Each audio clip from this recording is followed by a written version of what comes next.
Assalamualaikum and a very good evening to all my classmates and Sir Ahmad Shazir. Today, our group will be presenting about the Chapter 5, Communication in International Context. In this chapter, we have 4 subtopics which we will be discussed later. So, before we start our presentation, let me take your time to introduce our group members. So, the first group member is Nurjana binti Harini. She will be presenting about the 2.0 communication flows. Next is Muhammad Zikri bin Shahril. He will be presenting about 4.0, which is achieving communication effectiveness. And next presenter is Ezra Natasha binti Ramli, which is me. I will be presenting about the 1.0, the overall communication process.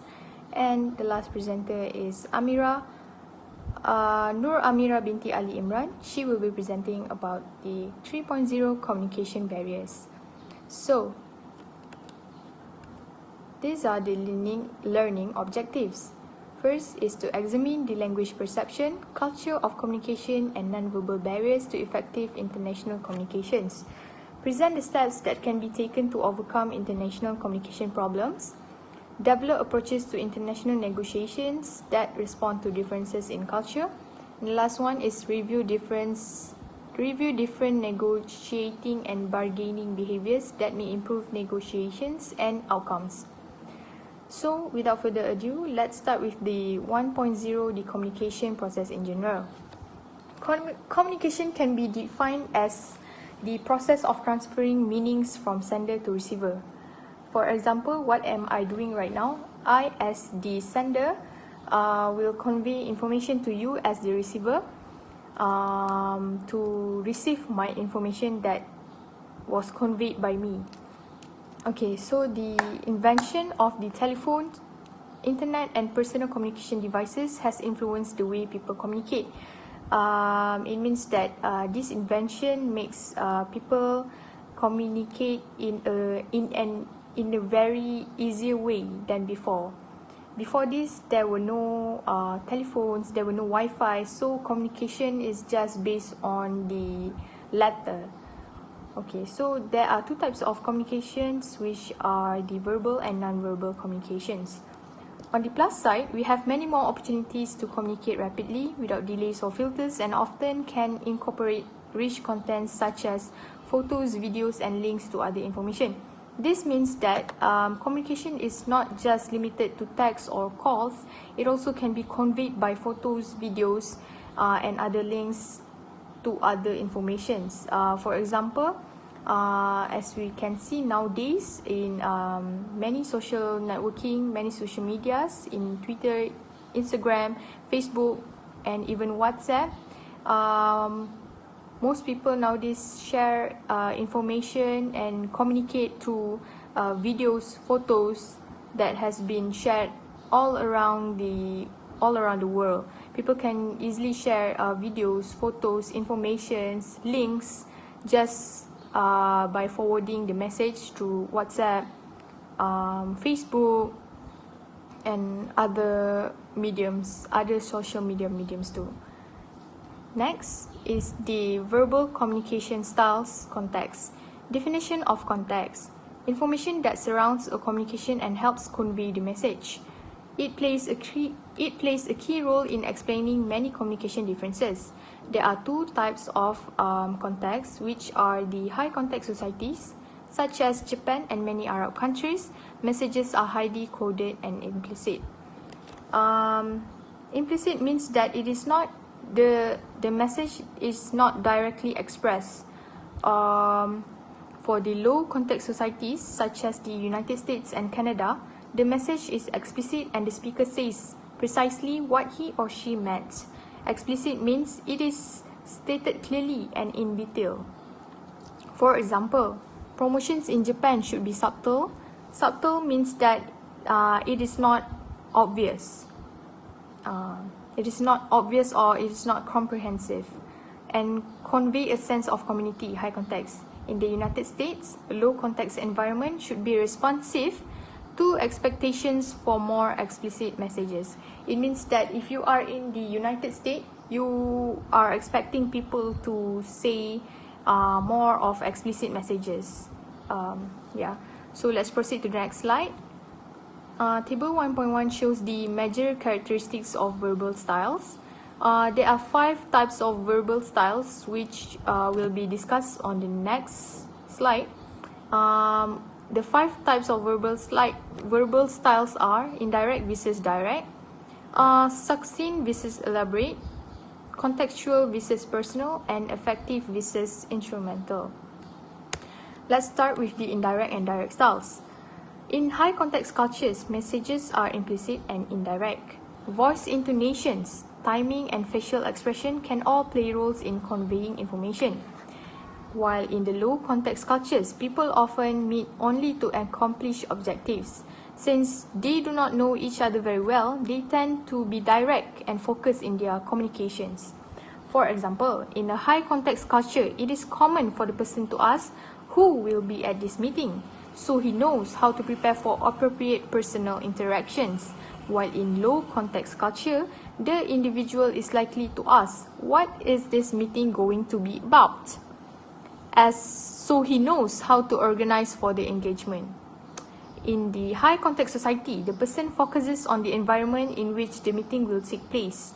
In the low context society, the individual is most interested in the objectives that are to be accomplished at the meeting. So the next style is the elaborate to succinct styles. There are 3 degrees of communication quantity which are elaborate, exacting, and succinct. The first one is elaborate style. In high context societies, the elaborate style is very common. It is widely used in Arabic countries. For the exacting style, it is more common in England, Germany, and Sweden. It focuses on precision and the use of right amount of words to convey the message. If you have watched the Netflix series, which is Peaky Blinders, you know how the actors communicate in the movie or series, because they communicate in a very detailed, very precise ways of communication between them. So that is their normal ways of communication in the United Kingdom. And the last style is the succinct style. It is most common in Asia. People tend to say fewer words and allow understatements, pause, and silence to convey meaning. This can be shown by the video that Sir Shazzy shared with us a few weeks ago. The last week that I got the video about a ramen chef. He said in the kitchen there are less verbal communication so that the work is done effectively. Yes. So the next style is the contextual and personal styles. For the contextual styles, it focuses on the speaker and relationship of the parties. For example, in Asian cultures, people use words that reflect the role and hierarchical relationship of those in the conversation. This means that if the person have a title like our Perdana Menteri Tan Sri Muhyiddin Yassin, we call him Yang Amat Berhormat. So this can be the example of the contextual style. Yang Amat Berhormat Tan Sri Muhyiddin Yassin. Yes, and it is often associated with high context cultures such as Japan, India, and Ghana. For the personal styles, it focuses on the speaker and the reduction of barriers between the parties. For example, in the United States, it is common to use first names and to address others informally and directly on an equal basis. As you can see, if you realize in most United States, people there will just call their lecturers with the names without the title. For example, like here in Malaysia, we call our lecturers like Sir or maybe Doctor, but some of them in the United States, they just call out their lecturers with names. Same goes to their parents. They will call out their names just by their first names. Like for example, his or her mother's name is Linda, They just call their parents by their first name, Linda. And it is very popular in low context cultures such as the United States, Canada, and Australia. So next, let's move on to the affective and instrumental styles. For the affective style, it is characterized by language that requires the listener to carefully note what is being said and to observe how the sender is presenting the message. It means that the receiver have to be more focused on how the sender is conveying their message. The meaning conveyed often non-verbal and requires the receiver to use intuitive skills in deciphering what is being said. Intuitive skills means that the receiver should have a good guess on what the sender might convey. And deciphering means interpret. Means like you have to know how to translate on what the sender might convey to you to get the exact information, to get the clear view of the information. For the instrumental style is a goal-oriented and focuses on the sender. The individual clearly lets the other party know what he wants the other party to know. It is more commonly found in low context cultures such as the Switzerland, Denmark, and the United States. So let's proceed to the next slide. Table 1.2 shows the verbal styles used in 10 selected countries. Move on to the next slide. 1.2 is the interpretation of communication. The effectiveness of communication in the international context often is determined by how closely the sender and receiver have the same meaning for the same message. If this meaning is different, effective communication will not occur. Means that if you are talking with your friends about a certain topic, you guys must have the same meaning of what the sender is trying to convey and what the receiver is trying to understand. If you guys have the same meaning of what the topic is about, it means that your communication is effective. So, in another example, a United States firm offered a bonus to anyone who would provide suggestions that resulted in increased productivity. The Japanese workers rejected this idea because they felt that no one working alone is responsible for increased productivity. It is always a group effort. When the company changed the system and began rewarding group productivity, it was successful in gaining support to the programs. So it means that when doing work in a group, it is more productivity and more successful in the future. So before I end my presentation, I would like to emphasize a very famous quote, which is communication is a key to successful relationship in all aspects, such as whether in your business, your relationships with your families,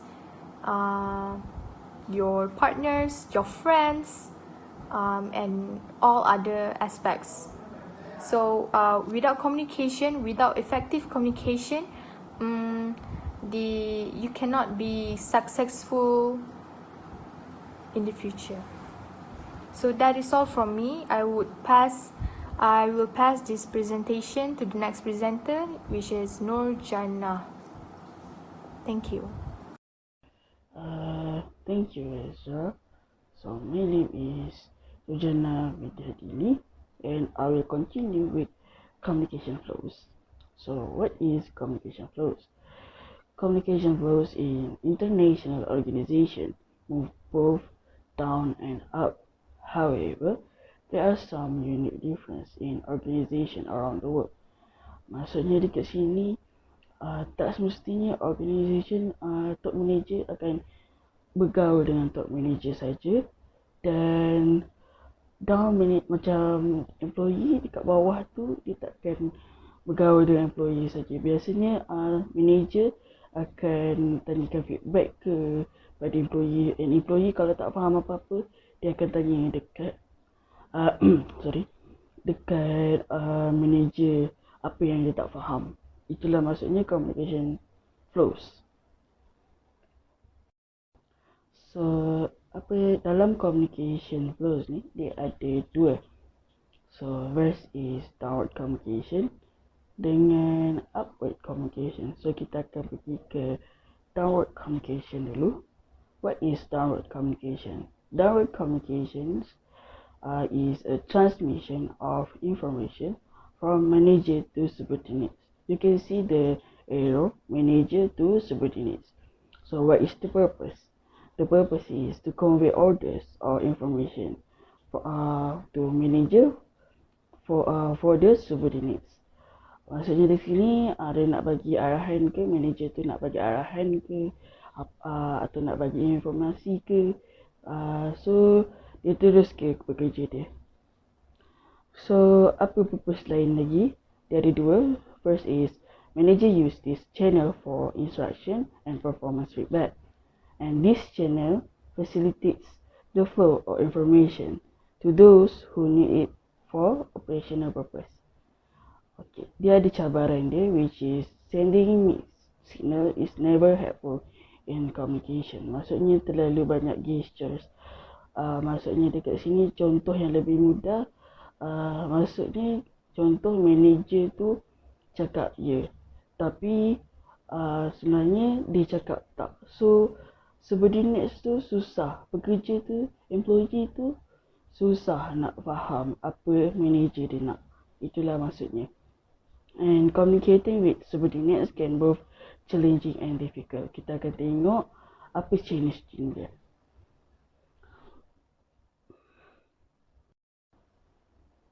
Okay, there are three challenges in direct communication. So the first one is communication is direct and extend beyond business matters in Europe countries. Maksudnya dekat sini dia tak ada, macam mana orang cakap, tak ada sepadan, tak ada dinding lah antara satu sama lain. Even bos besar pun terlalu direct. Macam itulah. So the second one is manager use their authority to non-related work. For example is US manager felt that it was within their authority to communicate or attempt to influence their people's behavior only if it occurred on the job or it directly affected their job. So maksudnya dekat sini manager tu dia salah guna kuasa. Maksudnya macam contohlah, pekerja dia ada masalah peribadi, tapi manager tu dia macam nak tahu juga apa masalah si Pulai ni, apa masalah pekerja dia ni. Padahal prestasi pekerja dia ni okey je, tak ada apa-apa, tapi manager ni busybody lah orang cakap kat sini. Macam nak tahu juga, okay? So kita jangan jadi macam tu, okay? Tak baik. So the third one is communication is less direct in Asian countries because usually manager will have a middleman to give information to the employees. Maksudnya dekat sini, sebenarnya dekat Asian countries dia macam ada sepadan tau. Kalau dekat Europe countries dia tak ada sepadan, macam dia terus direct je. Tapi dekat Asian country, diorang pentingkan pangkat. Diorang ada macam kalau top manager tak boleh terus pergi employee kelas bawah kan. Dia kena ada orang tengah juga untuk macam hantar informasi ke apa ke. Dia tak boleh. Kiranya macam mencemaduli lah kalau dia terus pergi ke tu. Tapi tak semualah dekat Asian countries ni. Some of Malaysian pun tak ada. Ada yang tak ikut benda ni. So the next one is upward communication. What is upward communication? Dia sama je macam downward communication, cuma ni terbalik. Kalau korang confused, korang ingat satu je. Contoh macam downward kan, ke bawah. So macam ingat segitiga. So atas sekali top manager, bawah sekali subordinate. So kalau downward dia pergi bawah, kalau upward dia pergi atas. Kalau korang tak ingat pun just ingat downward je, dia pergi bawah. So kalau upward communication, dia adalah subordinates tu pergi ke manager. So it's a transfer of information from subordinates to superior. So purpose dia apa? Sama je macam tu macam direct communication. Cumanya dia dekat sini untuk nak bagi feedback, ask question or obtain assistance from higher level management. Macam tak tahu apa-apa, manager akan pimpin dia lah, macam tu. So the third one is manager in Japan, Hong Kong and Singapore have extensively used a suggestion system and quality circles to get employee input and always available to listen to their people's concerns. Maksudnya kalau dekat Malaysia, kalau korang tengok dekat ada satu mana-mana lah dekat jabatan awam tu, dia akan ada satu kotak cadangan. Itulah maksudnya dalam dekat sini. Dia ada suggestion system untuk improve dia punya company day by day. But this channel does not always occur because of a number of communication barriers. Maksudnya dekat sini, dia punya suggestion system ni tak selalunya berkesan. Ada berkesan, ada yang tak. Why? Sebab first, orang macam tak peduli sangat. Macam, apa benda ni? Nak tulis-tulis semua tu. Tak ada orang dengar ke tak? Sebenarnya employee akan cakap macam tu lah. Lepas tu, kalau banyak sangat employee bagi cadangan, sebenarnya orang akan dengar tak cadangan tu. Macam terlalu banyak cadangan. So that is one of communication barriers. Ada banyak lagi communication barriers. Nanti one of my team members, which is Amirah, akan explain lebih lanjut lah pasal communication barriers ni. So let's see with the next slide, which is maksud cerita views. So maksud cerita views is employee recommendation as instrumental to making on the shop floor and in the marketplace. Maksudnya dekat sini dia minta dia akan lebihkan saranan employee dia untuk penambahbaikan syarikat dia ke, atau untuk improve dia punya syarikat. And maksud cerita views juga ramai yang dah iktiraf, negara-negara yang dah iktiraf maksud cerita views ni. Why? Because it believes that many little people paying attention each day to how improve their jobs. Maksudnya hari-hari orang akan bagi tumpuan macam mana nak improvekan kerja dia ke, atau nak bagi lebih kualiti terhadap kerja dia. Contoh yang lebih dekat ialah kita sendiri. Bila mana kita nak score A dalam kita punya score A dalam mana-mana subjek, kita akan improve diri kita. Macam contoh ada masalah ni, kita sendiri yang solve kan. Itulah maksudnya. And then the last point is use monetary reward as recognition to the employees. Maksudnya employees dia akan dapat motivate lah daripada monetary reward, such as bagi duit ke. Monetary means nak bagi duit ataupun hadiah. Siapa tak suka duit? So semua orang suka duit. So bila cerita pasal duit je, semua orang akan motivate. Lagi-lagi dekat employee ni.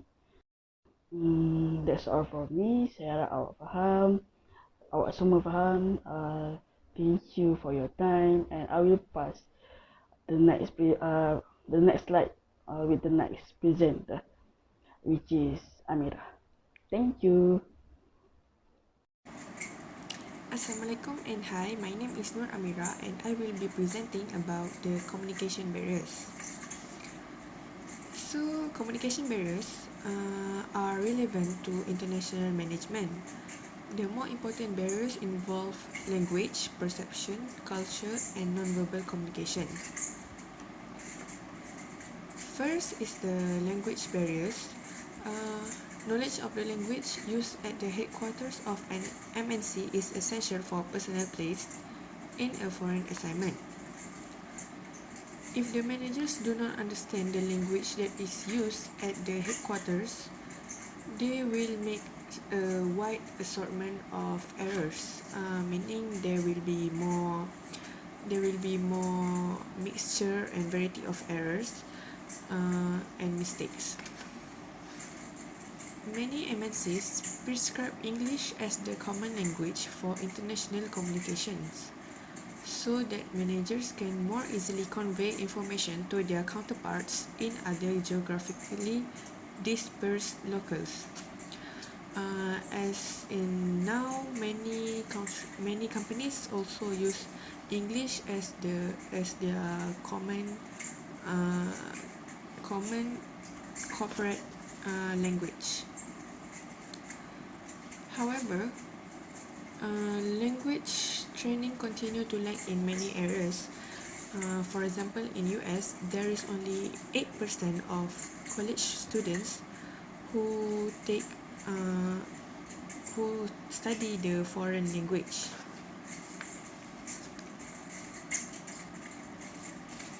Um, as what Stokes said, many MNCs want their applicant to be fluent uh, and to be able to speak in English without ambil tahu diorang punya skills. So uh, this will lead to many message errors sebab for those who is not fluent in English, they will not be able to convey the message properly. So the interviewer will misinterpret their behavior to shyness and quietness. Written communication has been getting attention because poor writing is proving to be a greater barrier than poor talking. For example, Hildebrand has found that many US subsidiaries studied in Germany. Language was a major problem when subsidiaries were sending written communications to the home office. The process involved of translating and reworking the report. Like what the Germany manager said, that they feel uncomfortable in writing because of their poor English language. Next is the cultural barriers in language. Geographical cultural institution distance poses challenges for international managers. Cultural barriers have significant ramifications for international communications. For example, research by Sims and Geis compared 214 letters of inquiry written by native and non-native speakers of English to test the assumption that cultural factors affect business communications. The researchers found that non-native speakers use exaggerate politeness, provided unnecessary professional and personal information, and made inappropriate requests of the other party. Native speakers might deviate from the standard business communication practices of other cultures. Compared to native and non-native speakers, native speakers is more straightforward, while non-native speakers use exaggerate politeness, macam berkias, sebab different culture, dia macam even dia still both dia sama cakap English yang sama, tapi every message yang kena bagi tu lain-lain. Setiap culture lain, even dua-dua culture speak English.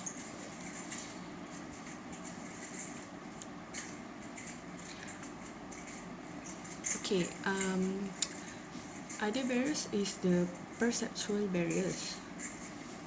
Perceptual barriers is the mental blocks that we create because of the perceptions that we have of certain people, situations, or events around us. anything that inhibits or prevents us from making accurate perception. Personal barriers also a preconceived notion that hinders understanding and communication, meaning what others thought about us and what we thought about others. For example, educated people are often perceived as being more intelligent than those who do not have formal qualifications. This could lead to a breakdown in communication because people may feel that they are not educated enough to understand the message sent by those who are more educated and qualified person. Um, Moving on to perception, it is a person's view of reality. It influences people's judgment and decision making. Perceptions can become a barrier to effective communication and decision making. For example, when the Clinton administration decided to allow Taiwan President Lee Teng-hui to visit the United States, the Chinese PRC government perceived this as a threatening gesture and took action of its own. The PRC also snubbed US car manufacturers and gave 1 billion contract to Mercedes-Benz of Germany, besides conducting dangerous war game near Taiwan's border as a warning to Taiwan not to become too bold in its quest for recognition as a sovereign nation. This happened when Chinese dia rasa threatened and tercabar sebab dia ingat Taiwan akan join US. So the Chinese started to make problems in the Taiwan border, and also Chinese also ignore US by ignoring the car manufacturer, and they sell the 1 billion contract to the Germany. Next is the advertising messages. It is the misunderstandings caused when words or symbols are misinterpreted by others. Some common phrase in one country will not mean the same thing in others. For example, Ford introduced a low-cost truck called Fira into some Spanish-speaking countries. Unfortunately, the name meant ugly old woman in Spanish, and so this did not encourage sales. Other examples are like in Taiwan, Pepsi's marketing campaign between 1963 and 1967 used "Come Alive with Pepsi" frightened the consumers because it meant Pepsi will bring your ancestor back from the grave. In a culture where they worship their ancestor, the slogan was mistranslated and people thought that if you drank Pepsi, it could bring back the dead. So even though we are familiar with the phrase words with the phrase or words, it might not, but other people or other country will not know what is the meaning behind it, or maybe the meaning can be bad to them. Next is the view of others. Perception influences how individuals see others. It may be different from what one thinks. Our thoughts may be different with each other. For example, most Americans see themselves as friendly and kind, and they believe that others also see them in that way. At the same time, many are not aware of the negative impressions they give to others.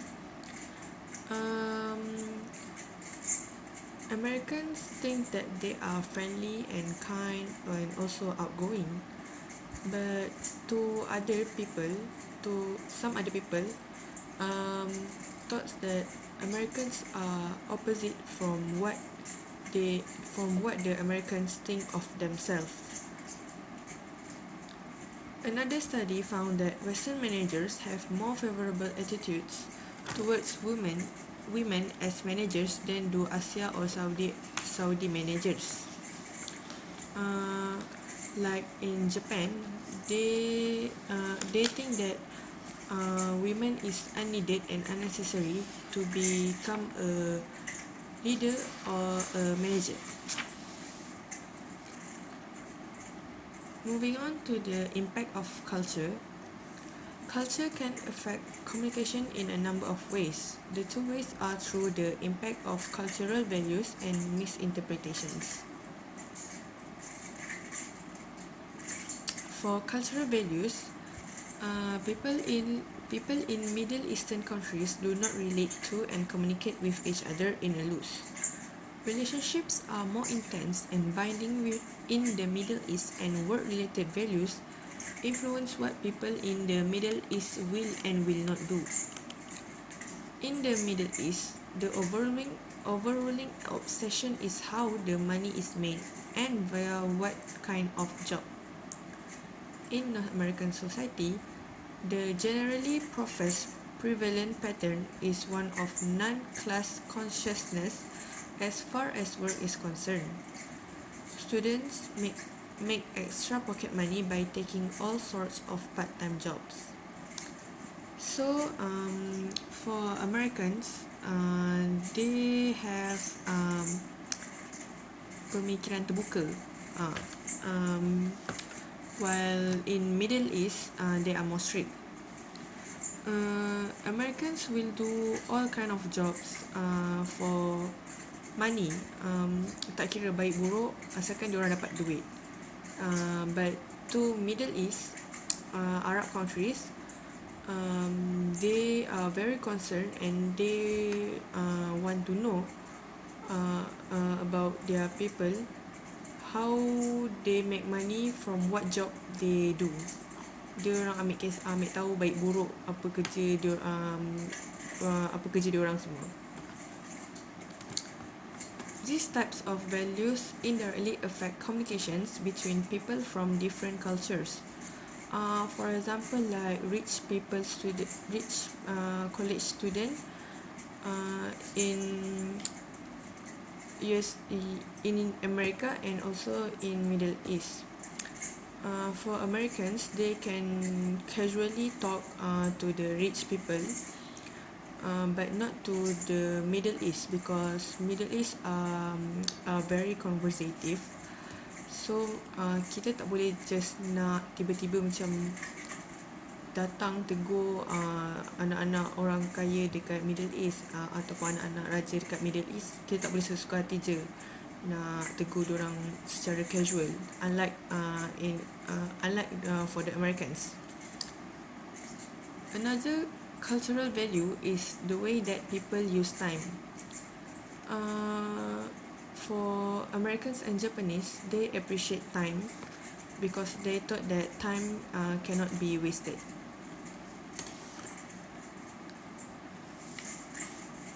Next is the misinterpretation. Cultural differences can cause misinterpretations both in how others see expatriate managers and how the latter see themselves. For example, US managers doing business in Austria often misinterpret that local business people always address them in formal terms. They may view this as meaning that they are not friends or not liked. In fact, it is a normal behavior for the Austrians to conduct business. Misinterpretation can cause misunderstanding because what we see or what we think maybe bad to us, but it is the culture of the country.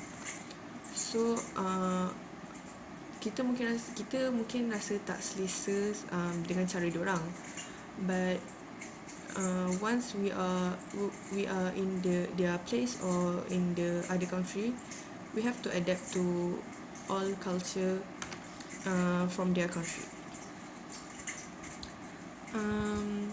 Next, culture can affect day-to-day activities of corporate communications.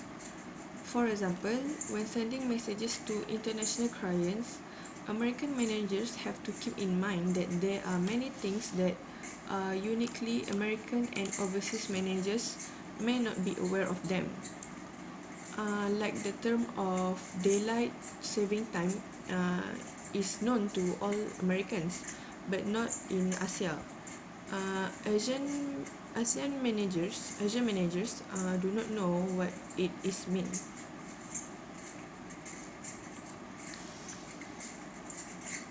Okay, below is the suggestions value to Americans managers who are engaged in international communications. Number one, be careful not to use generalized statements about benefits, compensation, pay cycles, holidays, or policies in your worldwide communications. Work hours, vacation, accrual, general business practice, and human resource issues vary widely from country to country. Every statement may be different from each country. Number two, because most of the world uses the metric system, be sure to include converted weights and measures in all internal and external communications. Keep in mind that even in English-speaking countries, words may have different meanings. Not everyone knows what is meant by counterclockwise or quite good. For example, like quite good, it can be others might see that from positive and negative ways. Number 4, remember that letterhead and paper sizes differ worldwide. The 8.5 times 11-inch page is a US standard, but most countries use an A4, which is 8.25 times 11.5-inch size for their letterhead, with envelopes to match. And number 5, dollars are not unique to the United States. They are Australian, Bermudian, Canadian, Hong Kong, Taiwanese, and New Zealand dollars, among others. So when referring to American dollars, it is important to use US dollars, not just dollars, because there are many more countries who use dollars. So we must be specific. Okay, that's all from me. Next, for the non-verbal communication, I will pass it to the next presenter, Zikri. Thank you. Assalamualaikum warahmatullahi wabarakatuh, and hi, I'm Muhammad Zikri bin Shahril. Today I will continue the presentation under the topic of the communication barriers regarding on the non-verbal communications. You all can turn to the page 223 and you all can see under it. So what is the non-verbal communication? From the slide you all can see the pictures that shows the between the verbal versus the non-verbal communication. But before that, what is verbal communication? Verbal communication is the action where someone use sounds and words to express themselves. For example, they are saying no when someone asks you to do it. When someone asks you to do that task, but you didn't want to do it. So that is what the verbal means. And whereas the non-verbal communication is the transfer of meaning through the means such as the body language and the use of the physical space. So there is the difference between the verbal and so the non-verbal communication. There are 4 types of the non-verbal communication. There is the kinesics, prosemics, chronomics, and the last one regarding on the chromatics. So there are also common forms of the non-verbal communication. There you can see about the 9 common forms, and the first one is state about the facial expression, including the expression such as the smile or frowns that can convey a variety of emotions, including the happiness, anger, fear, and also the sadness. And also the rest that you all can read at your convenient time. I will continue. And the first type of the non-verbal communication is about the kinesics. What is kinesics? Kinesics is the study of the communication through the through the body movement and also the facial expression. There are primary areas where concern in this type around the eye contact, posture, and also the gesture. There are also 2 types under the kinesis that you all can see page 224 about the oculosis and also the haptics. Oculosis is the area of the communicating through the use of eye contact, also the gaze. For example, in the USA, it is a good manner to look the other person in the eye when you meet them. So you need to look in their eye. So this is a good manner for the US culture. But for the haptics is the communicating through the use of the body contact. Such example, for example, Canadians shake the hands. Japanese will bows when they meet other person, and the Middle East will kiss on the cheeks, but for the same sex lah. And also for the Malaysian also we same like the Canadian, where we shake the hands when we meet someone. Okay. So the second type of the non-verbal communication is about the proxemics. What is proxemics? Proxemics is the way that people use physical space to convey the message. There are about the 4 types of the under proxemics. There is first one is about the intimate distance, where it explains the use for very confidential communication. The second one is about the personal distance, where used for talking with family, also the close friends.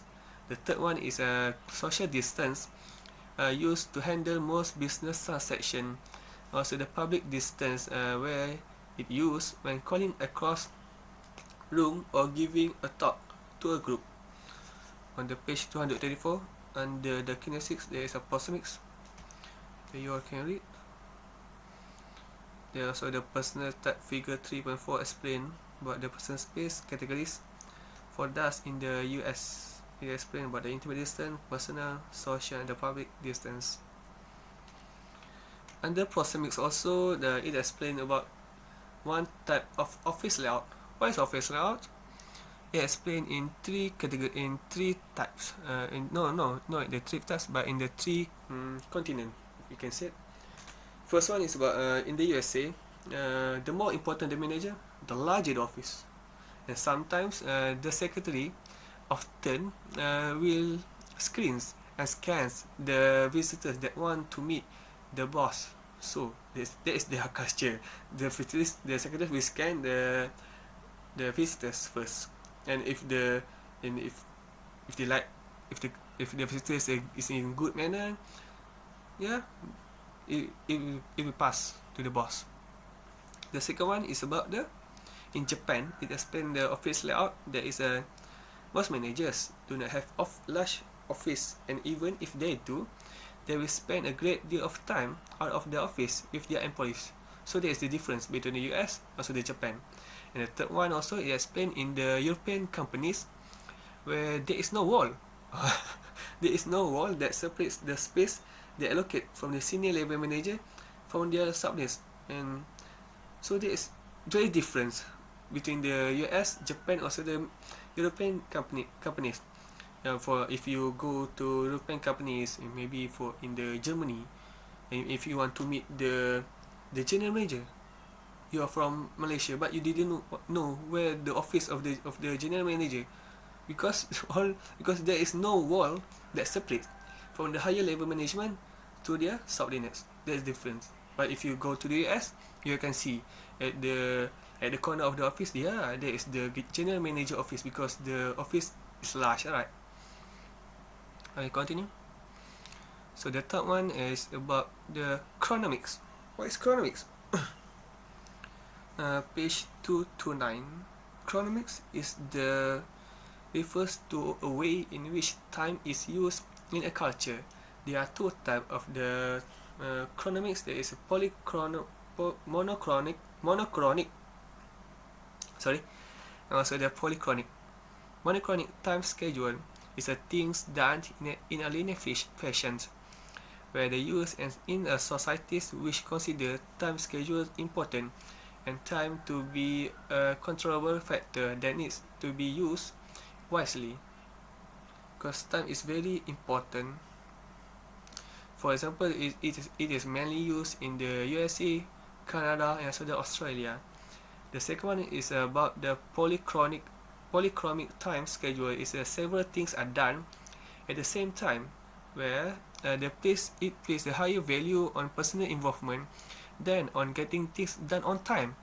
Consider personal relationship are more important than the time schedule. There is the difference between the polychronic and the monochronic time. Where monochronic time is very need to be used wisely and importantly.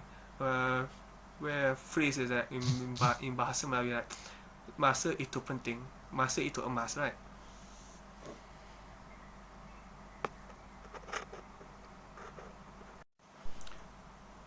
While for the polychromic time schedule, personal relationship is more important than time schedule.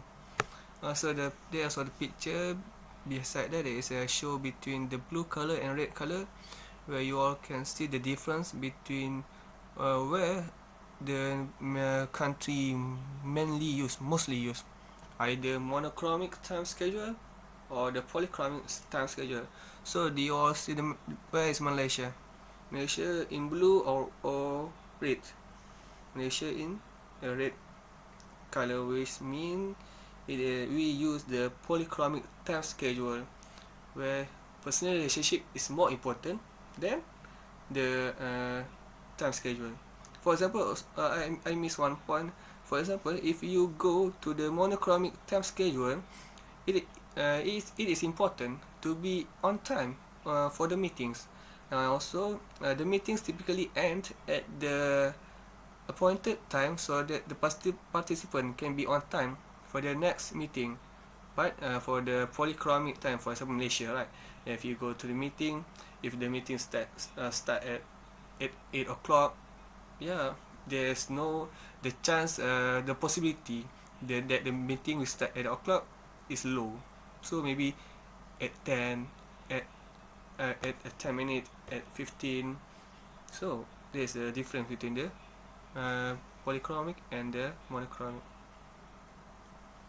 The fourth one is about the chromatics. The last one under the non-verbal communication is the communication barriers. The chromatics. What is chromatics? Chromatics is the use of color to communicate the message. You use the color. For example, blue. What is blue meaning? I don't know. For example, knowing the importance and the specific of the chromatics in a culture can be a very helpful, because among other things, such as knowledge, can help you to avoid embarrassing moments and situations. For example, there have been list in this slide is in US it is very common to wear black when one is a mourning, while if you go to the India, they wear the white color. So there is different the use of the color. Black in the for the morning in the USA, while in the India they use the white color. While in the Hong Kong, red is used to signify the happiness or luck. So like the ampao, right? When the Chinese New Year, the mostly they use a red color, because it brings the meaning of happiness and also the luck. So that is about the non-verbal communication. So the last subtopic under the cross-cultural communications is achieving communication effectiveness. How we want to achieve the communication effectiveness. There are a number of steps that can be taken to improve communication effectiveness in the international arena.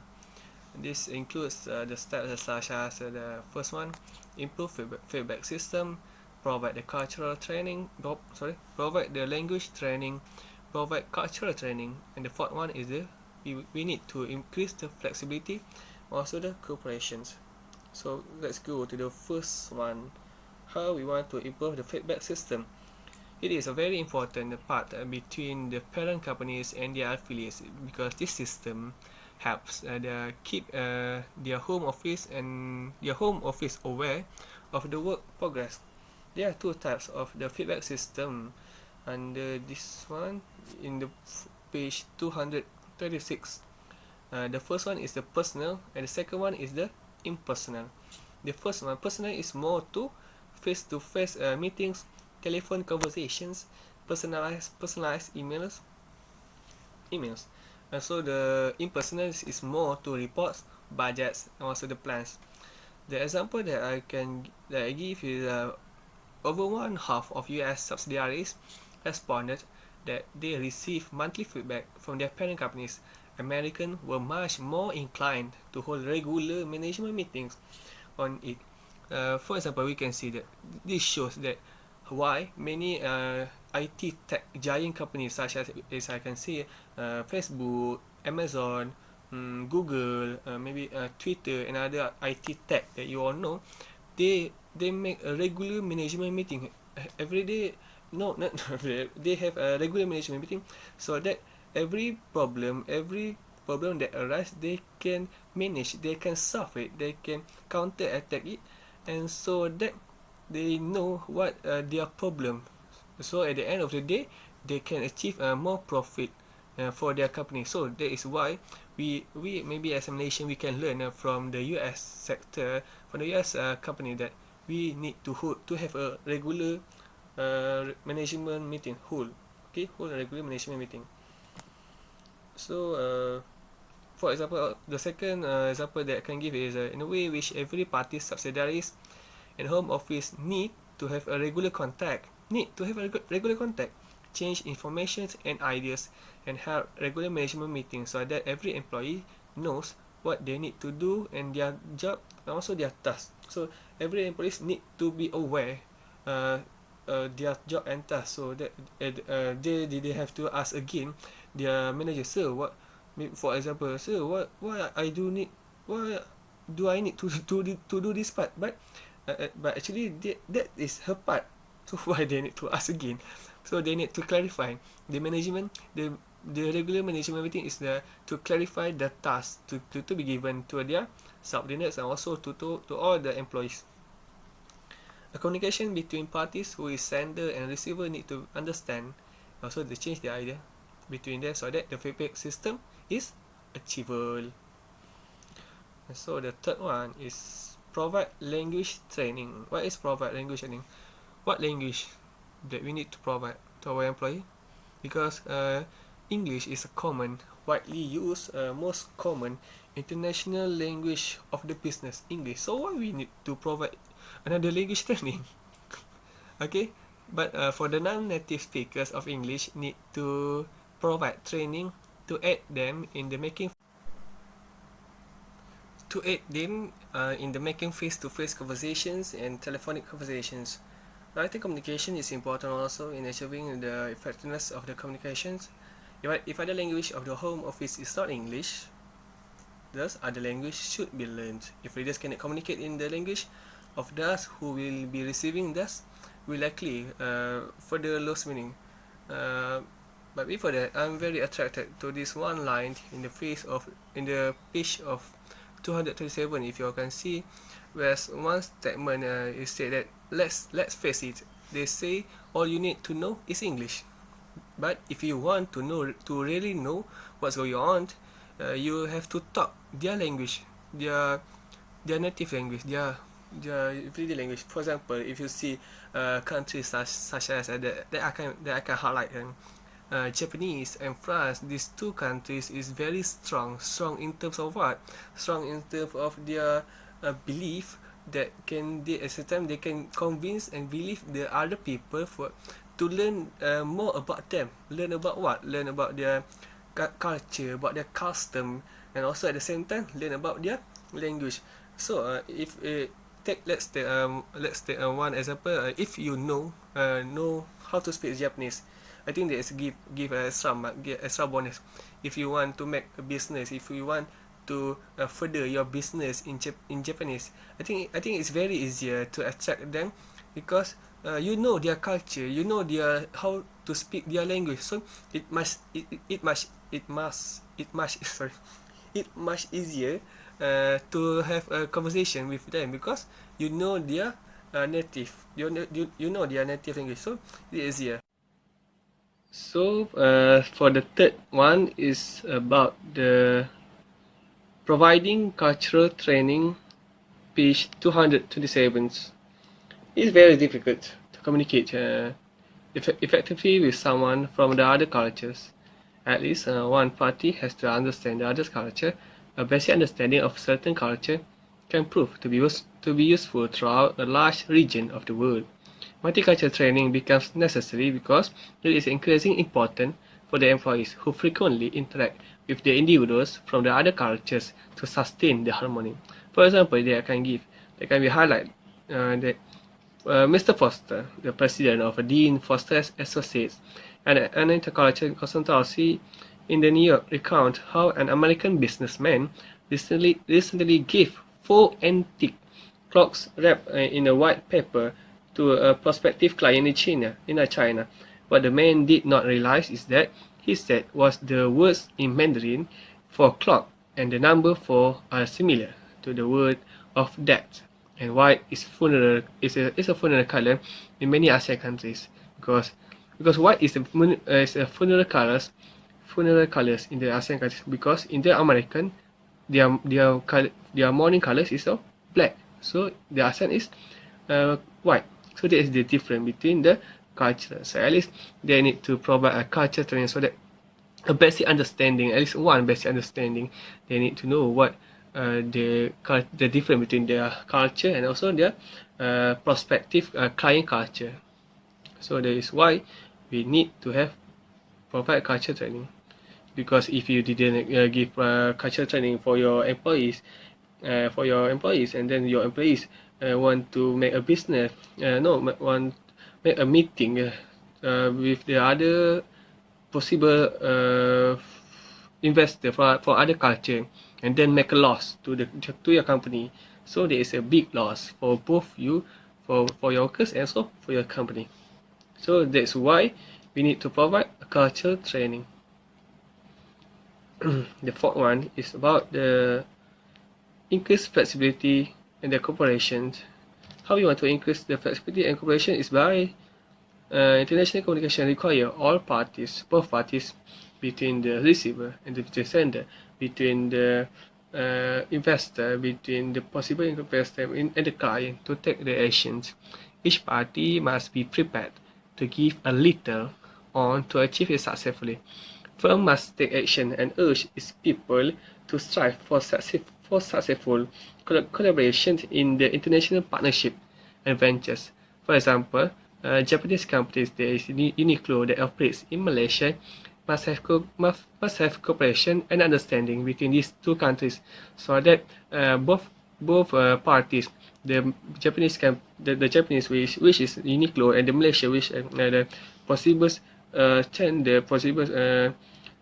the marketer, for example, both gain the profit for win-win situation for both parties.